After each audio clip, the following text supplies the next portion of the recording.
Bismillahirrahmanirrahim. Assalamualaikum warahmatullahi wabarakatuh. Alhamdulillahi rabbil alamin, alladhi allafa baina qulubina fa asbahna bi ni'matihi ikhwana.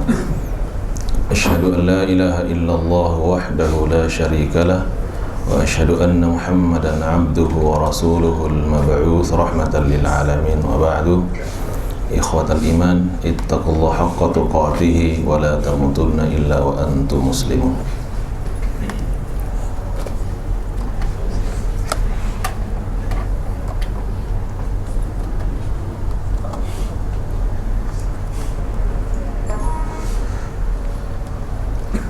Jamaah salat zuhur Masjid Al-Barakah yang dimuliakan oleh Allah Subhanahu wa taala.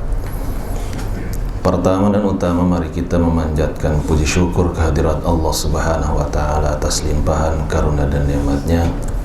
Salat dan salam semoga terus-menerus tercurah limpahkan kepada uswah dan qudwah kita Rasulullah sallallahu alaihi wasallam beserta keluarganya, para sahabatnya dan semua umatnya istiqamah menjalankan sunnah-sunnahnya. Pada pertemuan sebelumnya kita sudah membahas berkaitan dengan tipe-tipe keluarga dalam kisah Al-Quran. Diceritakan tentang kisah Nabi Adam beserta istrinya telah berdosa lalu bertaubat kepada Allah.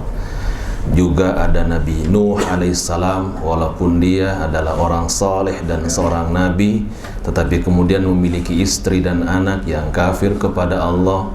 Ada Nabi Lut alaihissalam, kepala keluarga yang saleh, tapi anak atau istri kafir kepada Allah walau anak-anaknya beriman kepada Allah Subhanahu wa taala.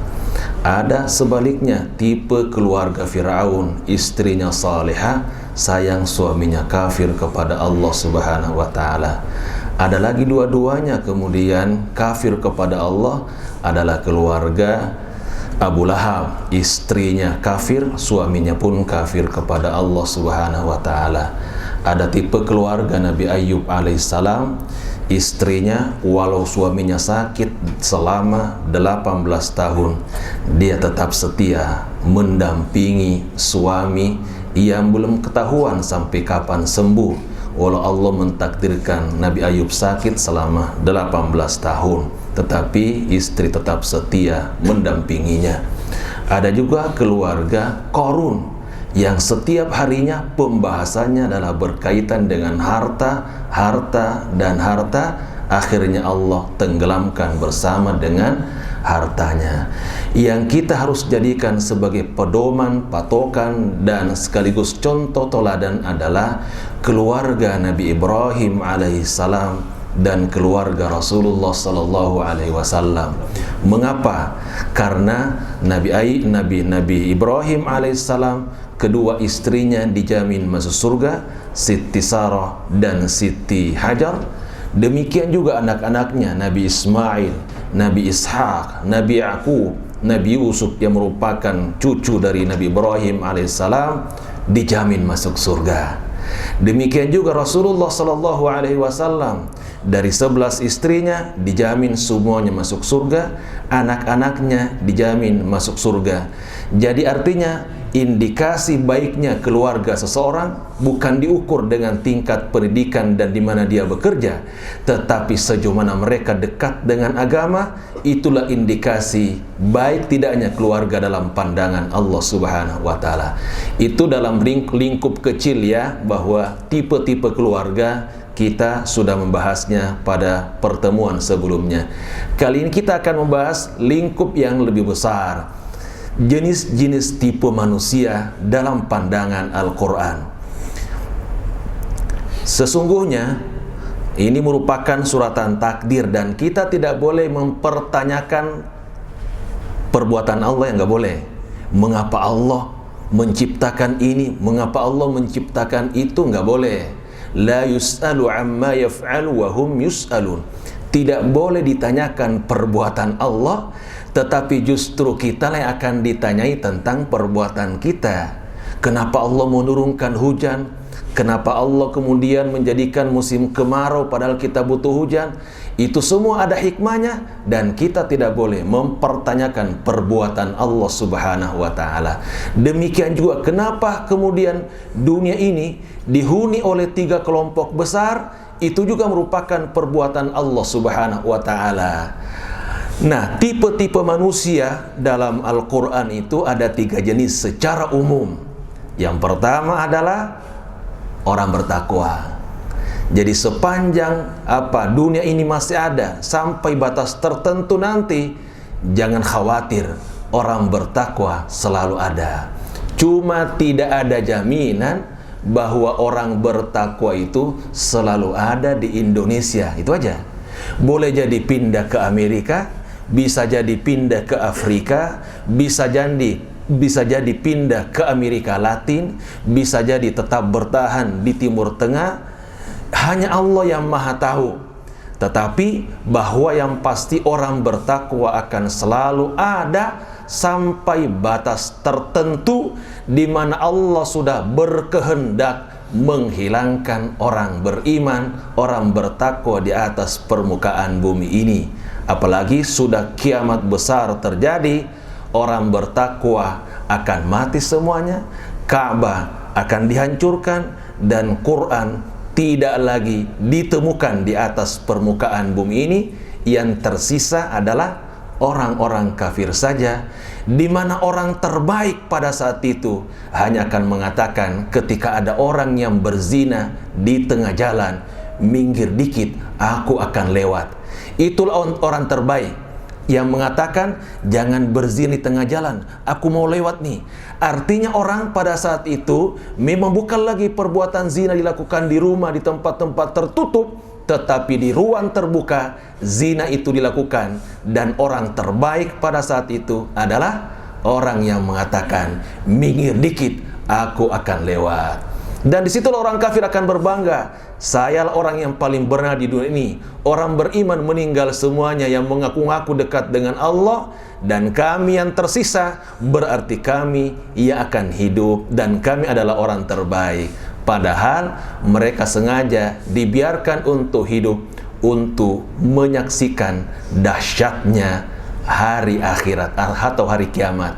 Mereka akan menyaksikan gunung terbelah atau hancur, dan kemudian langit runtuh. Orang kedua adalah orang kafir, akan selalu ada di dunia ini. Dan ketiga adalah orang munafik. Kalau dalam surat Al-Fatihah itu kan cuma dijelaskan tentang agama samawi. Ada 3, agama Islam, agama Yahudi, dan agama Nasrani. Siratal ladzina an'amta alaihim, Islam, ghairil maghdubi alaihim, Yahudi, waladdallin, orang Nasrani. Jadi cuma 3 agama samawi yang akan tetap bertahan di dunia ini. Tetapi kalau ayat ini dalam surat Al-Baqarah ayat 1-20 menjelaskan tentang tipe-tipe manusia penghuni kolong langit ini. Yang pertama tadi siapa? Orang bertakwa. Yang kedua adalah orang kafir. Yang ketiga orang munafik. Tapi kali ini kita akan fokus membahas orang ini aja ya. Orang kafir. Nah, nanti pada pertemuan berikutnya orang munafik insyaallah. Penghuni kedua dunia ini adalah orang-orang kafir. Ayatnya cuma 2. Kalau ketika Allah berbicara di awal surat Al-Baqarah dan berbicarakan tentang orang bertakwa, masih 5 ayat. Ketika Allah sudah membahas orang kafir, cuma 2 ayatnya. Tetapi berikutnya ketika berbicara tentang orang munafik, dari ayat 8 sampai ayat 20, banyak ayatnya. Karena dia secara identitas adalah muslim, tetapi hatinya kafir kepada Allah seperti orang kafir, dan perbuatannya sesekali menampakkan kebaikan. Makanya menipu kan? Makanya Allah ungkap kebobrokan mereka dari ayat 8 sampai ayat 20 untuk menjadi pelajaran bagi kita supaya kita tidak menjadi orang munafik, dan sekaligus bagaimana mengidentifikasi. Siapa tahu ada di tengah-tengah kita orang munafik yang akan menipu kita. Orang kafir itu Allah cuma sebutkan, sesungguhnya orang-orang kafir itu sama saja bagi mereka. Kamu beri peringatan atau kamu tidak beri peringatan, la yu'minun, tetap tidak beriman. Udah selesai. Mengapa? Khatamallahu ala qulubihim, Allah telah mengunci hati mereka. Jadi orang kafir begitu karena hatinya itu sudah tertutupi oleh tirai. Kafir itu kan tertutup ya. Kalau petani menanam benih, itu kan ditutupi oleh apa? Tanah. Sehingga tidak terlihat biji-bijian benih yang ditanam itu. Nah, hati orang kafir itu sebut begitu karena hatinya tertutupi oleh tirai, cahaya keimanan itu tidak bisa masuk ke dalam hati mereka, sehingga diberi peringatan, diberi ancaman, tetap tidak bergeser. Mereka tetap tidak beriman kepada Allah Subhanahu wa Ta'ala. Itu selesai. Makanya kita akan lihat berikutnya, siapa mereka orang kafir itu. Tapi bukan untuk ini ya, ditunjuk hidungnya, kamu kafir, nggak boleh. Nggak boleh menunjuk hidung orang sebagai kafir ya. Tapi kita hanya mengenali ciri-cirinya, siapa mereka yang kafir itu. Disebutkan 3 jenis orang kafir. Imam Ibnu Qudamah dalam kitab Al-Mughni juz 9 halaman 173 dan 174 menjelaskan tentang jenis-jenis orang kafir. Supaya kita tahu begitu, siapa sih orang kafir itu? Dan ini sekali lagi harus ditanamkan dalam hati bahwa mereka orang kafir. Jangan ada ini, wah kayaknya enggak. Harus yakin ketika ketiga jenis ini ada pada orang, bahwa kita harus yakini benar mereka orang kafir. Cuma tidak boleh menunjuk hidung ya. Tapi dalam keyakinan harus. Karena barang siapa yang tidak meyakini kekafiran seseorang di mana Allah telah mengkafirkannya, kita bisa jadi kafir juga. Jadi dalam keyakinan harus diyakini mereka adalah orang yang kafir kepada Allah Subhanahu wa Ta'ala. Walaupun ini kitab ini adalah kitab fikih untuk menjelaskan bagaimana perlindungan kaum muslimin kepada orang kafir, tetapi ini menggambarkan tentang jenis-jenis orang kafir yang kita akan temui di tengah-tengah masyarakat. Pertama, kafir ahli kitab. Kafir ahli kitab. Siapa mereka? Ahli kitab itu yang menerima kitab dari langit ya, disebut ahli kitab. Ya bisa saja dalam kondisi tertentu nanti umat Islam itu sebut juga ahli kitab karena sumber kitabnya dari Allah Subhanahu wa Ta'ala. Apakah dia akui atau tidak diakui itu masalah lain. Tetapi mereka pernah menerima kitab sehingga disebut sebagai ahli kitab, yaitu Yahudi dan Nasrani. Dan orang-orang yang menjadikan Taurat dan Injil sebagai kitab sucinya seperti Samiri dan Eropa. Walaupun sudah tidak asli lagi, tetapi intinya mereka masih berpegang teguh kepada kitab sucinya, yaitu kitab Taurat dan Injil. Maka mereka dikategorikan sebagai ahli kitab dan mereka diposisikan sebagai apa? Orang kafir. Orang kafir. Ragu nggak kira-kira? Nah, nggak boleh ragu ya, nggak boleh ragu karena ini bahasa Al-Quran. Jadi semua agama yang masih dianut setelah Islam datang maka menjadi batal di hadapan Allah Subhanahu wa Ta'ala. Allah berfirman, "Wa may yabtaghi ghairal islami dinan fala yuqbala min." Barang siapa yang memeluk agama selain Islam, maka tidak akan diterima agamanya itu, wa huwa fil akhirati minal khasirin, dan di akhirat termasuk orang-orang merugi. Jadi barang siapa yang memilih agama di luar Islam, maka tidak akan diterima agamanya, dan di akhirat termasuk orang-orang merugi. Itu satu. Nah, jadi ahli kitab atau orang-orang yang masih berpegang teguh kepada kitab Taurat dan Injil, terutama yang ada di Eropa dan Samaria. Yang kedua, kafir yang memiliki syubhatul kitab, kitab bikinan sendiri, tetapi disadur dari kitab Injil, disadur dari kitab Taurat, atau kitab-kitab lainnya, bisa jadi disadur dari Al-Quran, tetapi disalahartikan, maknanya diputarbalikkan. Nah, itu disebut dengan syubhatul kitab, dan biasanya itu disebut dengan orang-orang Majusi.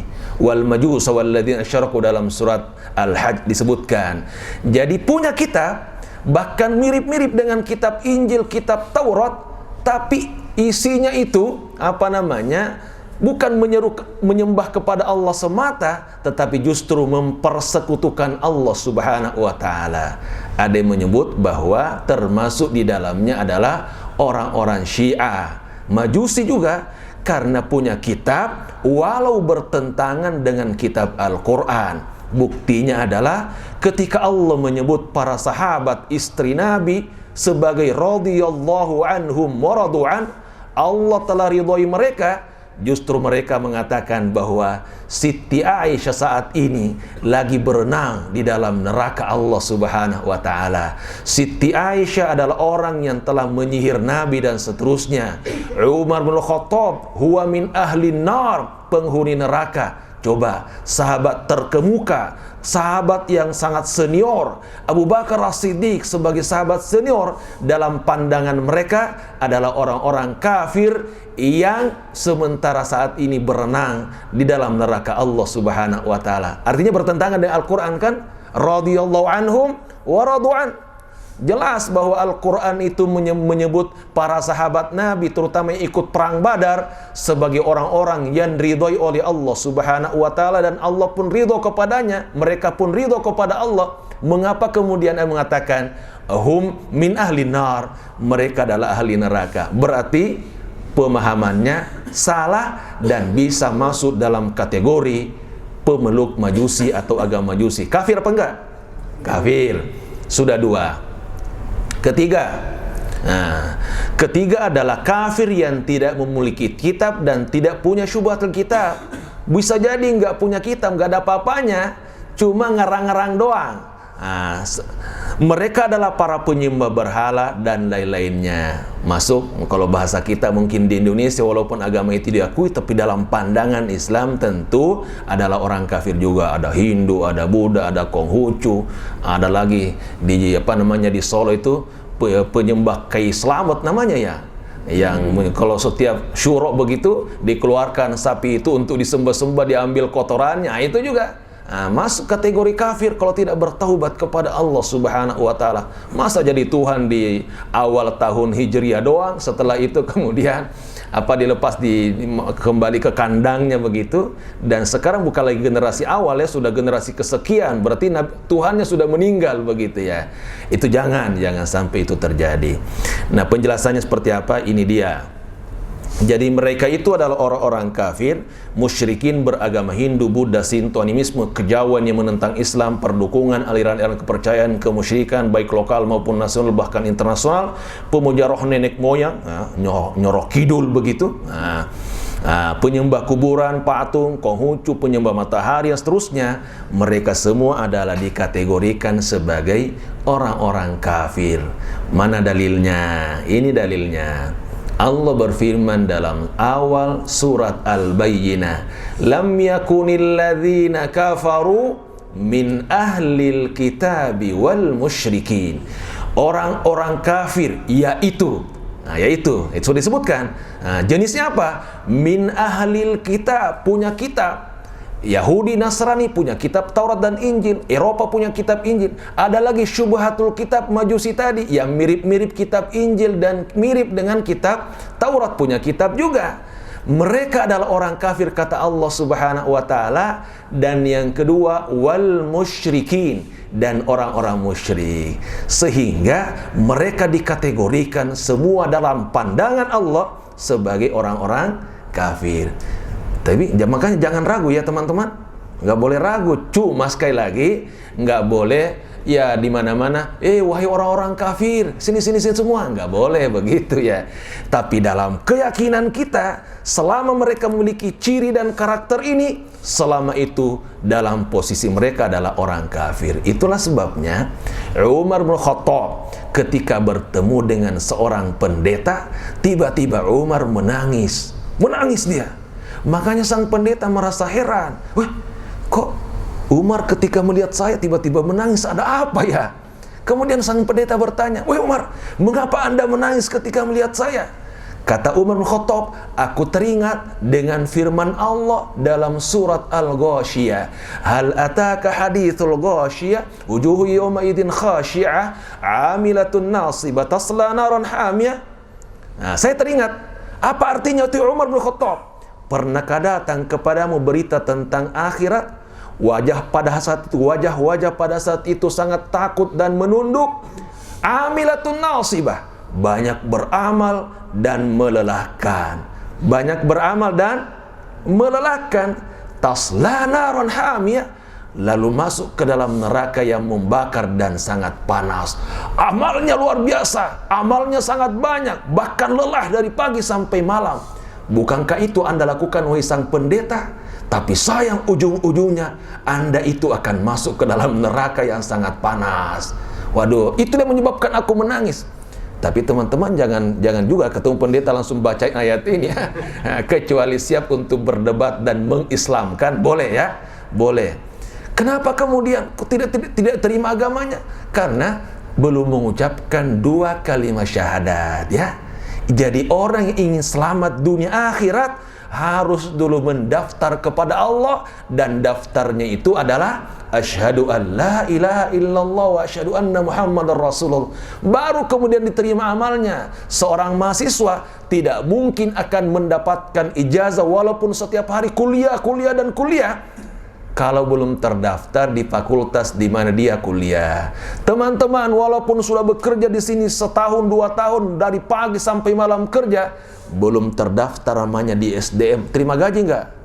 Ya nggak bakalan. Walaupun rajin kerjanya, bagus kerja, belum terdaftar. Itu logika sederhananya kenapa mereka kemudian tidak diterima amalnya di sisi Allah, sehingga walaupun beramal tetap akan masuk ke dalam neraka.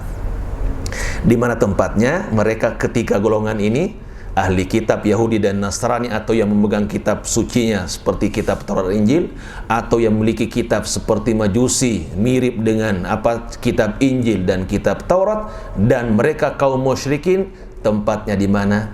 Allah sebutkan dalam surat Al-Bayyinah ayat 6.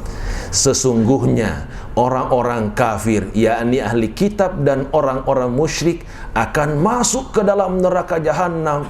Mereka kekal di dalamnya. Mereka itu adalah seburuk-buruk makhluk, karena Allah ciptakan mereka untuk menyembah dan tidak boleh mempersekutukannya, tetapi justru mereka mempersekutukan Allah dalam sembahannya. Makanya kembalinya di mana? Neraka jahanam. Itu saya kira jenis-jenis orang kafir. Jadi sudah mencakup berapa negara tuh ya? Nah ini kafir itu sudah negara Eropa, negara ini, negara itu ya, yang masih memegang kitab Taurat Injil sudah dikategorikan kafir. Sekarang kita pindah perilaku orang kafir. Bagaimana perilaku orang kafir? Satu adalah selalu memandang dunia ini indah dan melecehkan orang beriman.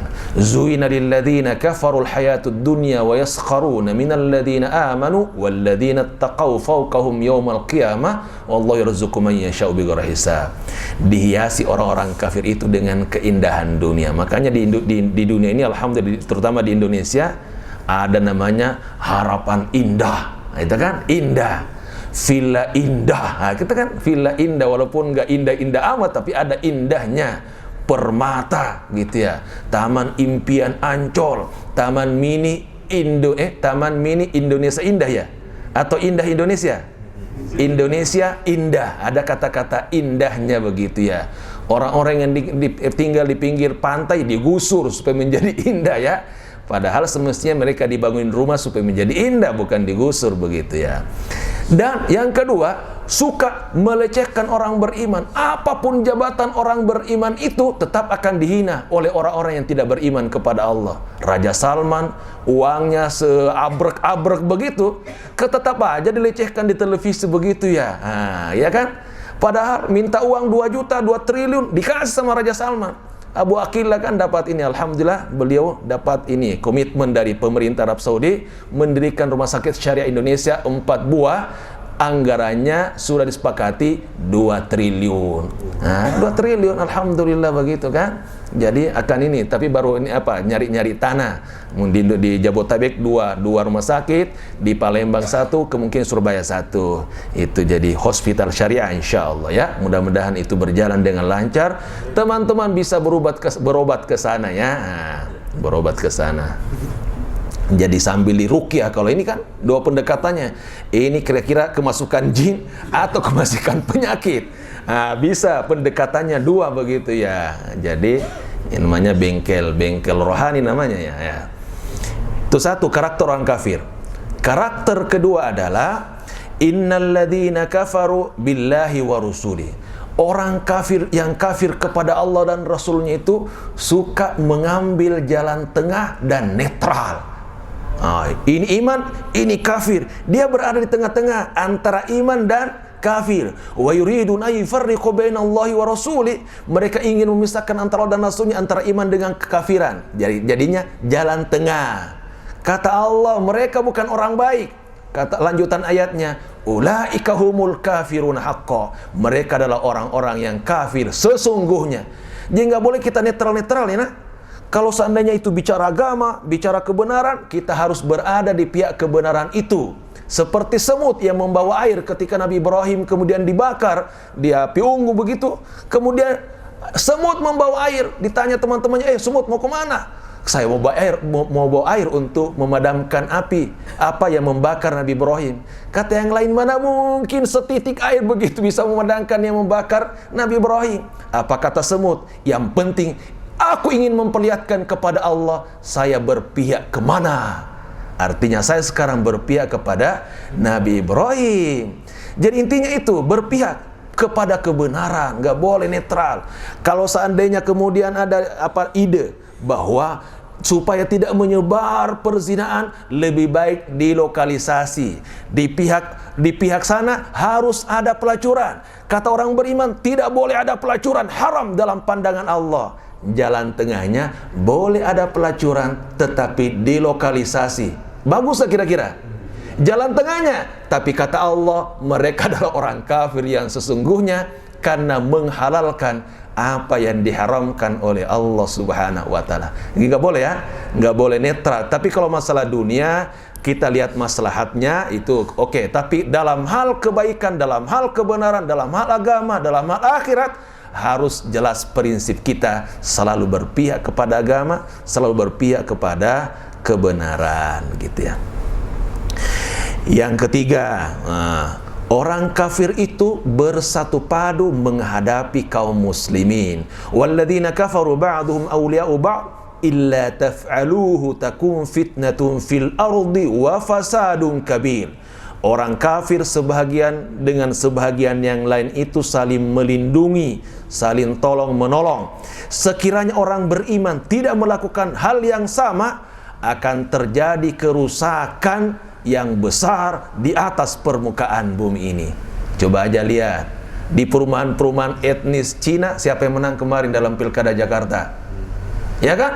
Jelas yang menang siapa begitu ya. Dalam komunitas tertentu di mana di situ dihuni oleh Katolik, Kristen, siapa yang menang?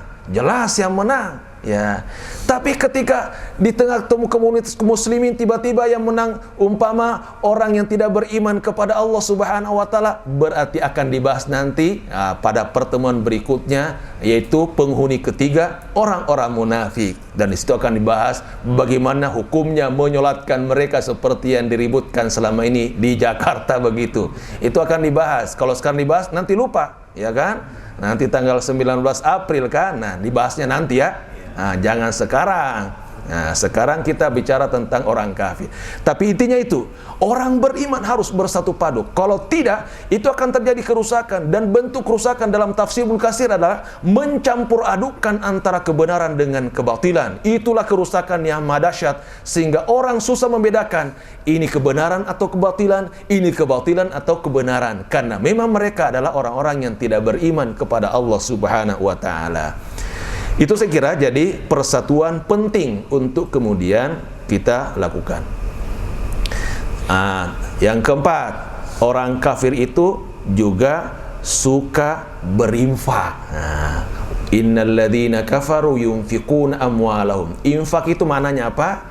Memberi tanpa mengharap balasan. Itu namanya infak. Orang kafir berinfak, tetapi di balik itu ada keinginan sesungguhnya. Makanya teman-teman kaum muslimin, jangan langsung heran begitu ketika ada orang non-muslim mendirikan yayasan peduli pesantren. Wah, hebat amat orang itu ya. Mereka non-Islam tapi sangat peduli. Ada udang di balik batu. Kata Allah sudah jelas. Mereka berinfak tujuannya apa? Liyasuddu an sabilillah, untuk menghalangi manusia dari jalan Allah. Kalau kita berinfak kan untuk menegakkan kalimat Allah. Kalau mereka hari ini peduli, tetapi di kemudian hari akan menyusun kurikulum sesuai dengan kemauan mereka, dan kita sudah berutang budi karena sudah mendapatkan bantuan. Untuk itu lebih baik kita tolak ya. Ini bantuan untuk Anda ya, gratis, dan ini infak. Enggak, jangan terima ya. Tolak aja, karena sumbernya dari orang-orang yang tidak beriman, dan Allah sudah katakan bahwa mereka juga memang suka berinfak, tetapi motivasinya adalah liyasuddu an sabilillah. Terakhir, orang kafir itu suka menggoda orang beriman untuk melakukan kemaksiatan. Ayo bareng-bareng sini, minum ini sesekali aja lah, nggak apa-apa.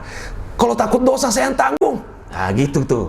Jadi kadang kita juga ikut-ikutan gara-gara ada jaminan bahwa mereka akan menanggung dosa kita. Kata Allah tidak, dosa mereka aja nggak bisa ditanggung, apalagi dosa kamu.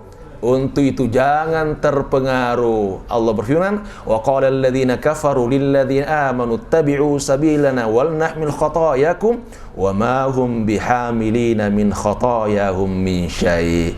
Orang kafir berkata kepada orang-orang beriman, ikuti jalan kami, ini jalan baik kok. Ini sesekali aja, bentar juga minta taubat diterima lagi taubatnya. Ayo sesekali apa namanya? Kita kan keluar kota nih ya, cari hiburan begitu ya. Udah sesekali aja, ntar taubat diterima taubatnya. Kalau saatnya takut dosa, saya nanggung dosanya. Jangan ikut-ikutan ya, jangan. Karena dosa mereka sendiri tidak mampu ditanggung di hadapan Allah Subhanahu wa Ta'ala. Karena waktunya sudah terbatas, masih ada terakhir sebenarnya. Akhlak kepada orang kafir ada 9 poin. Yang hari ini kita bahas cuma 2 poin saja. Yang pertama, jenis-jenis orang kafir. Yang kedua, perilaku orang kafir. Jenis orang kafir sudah ketahuan bahwa mereka ahli kitab atau yang masih memegang teguh kitab Taurat dan Injil sebagai kitab sucinya. Yang kedua adalah yang memiliki syubhatul kitab, kitab yang mirip dengan Taurat dan Injil ataupun Al-Quran dikutip-kutip begitu. Mereka adalah orang-orang Majusi. Dan ketiga, seluruh penyembah berhala apapun nama agamanya, dalam pandangan Allah mereka adalah orang-orang kafir, dan Allah sudah ancam mereka semua akan kembali ditempatkan di neraka di akhirat kelak, seperti yang termaktub dalam surat Al-Bayyinah ayat 6. Adapun perilaku orang kafir, memandang indah dunia ini karena tidak punya masa depan akhirat dan suka melecehkan orang-orang beriman. Berikutnya adalah mereka selalu mengambil jalan tengah antara iman dan kafir. Padahal kata Allah, mereka adalah orang kafir yang sesungguhnya. Mereka juga suka berinfak untuk menghalangi orang dari jalan Allah Subhanahu wa Ta'ala. Dan keempat, mereka bersatu padu menghadapi kaum muslimin. Kalau kaum muslimin tidak melakukan hal yang sama, akan terjadi kerusakan di atas permukaan bumi ini. Dan terakhir, mereka sudah mengajak-ngajak orang beriman untuk berdosa, dan mereka akan menanggung dosanya. Tetapi jangan ikuti mereka, karena itu akan menjadi penyesalan dunia dan penyesalan akhirat. Akhlak kepada orang kafir akan disampaikan pada pertemuan berikutnya insyaallah.